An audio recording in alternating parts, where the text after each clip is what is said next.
সকলোলৈকে নমস্কাৰ জনাই আকৌ এটি ভিডিঅ' আৰম্ভ কৰিছোঁ আৰু আজিৰ ভিডিঅ'টোত আপোনালোকক দেখাব বিচাৰিছোঁ মইনো কেনেকৈ খৰিচা প্ৰস্তুত কৰিলোঁ আৰু মোৰ আগৰ ভিডিঅ' চোৱাসকলেতো নিশ্চয় গম পায়ে মোৰ বেষ্ট ফ্ৰেণ্ড আহি আছিল মোৰ ৰুমত আৰু তাই অহাৰ কথা আছিল যেতিয়া মই তেতিয়াই বহুত দিনৰ আগতে দেউতাক কৈ থৈছিলোঁ যে মোৰ কাৰণে বেলেগ একো বস্তু নিদিলেও দুটা বাঁহৰ গাজ দি পঠাবৰ কাৰণে আৰু দেউতায়ো হেঁচি কেইবাটাও দি পঠাইছিল বেচেৰিয়ে আনিব নোৱাৰি এৰি থৈ আহিছে লগতে দি পঠাইছিল ঘৰৰ পাচলি আৰু মোৰ বেষ্ট ফ্ৰেণ্ডৰ মায়েও মোৰ কাৰণে কেইটামান পাচলি ভৰাই দি পঠাইছিল আচলতে আমি বাহিৰত থকা মানুহবোৰে ঘৰৰ বস্তুবোৰলৈ ঘৰৰ শাক পাচলি যিয়ে নহওক বস্তুবোৰলৈ বৰ হেঁপাহ কৰোঁ আৰু এয়া আমাৰ খৰিচা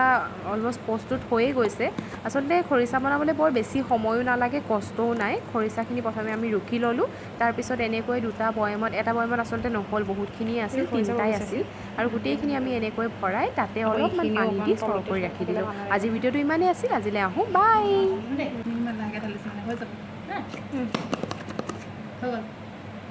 ডান খৰিচা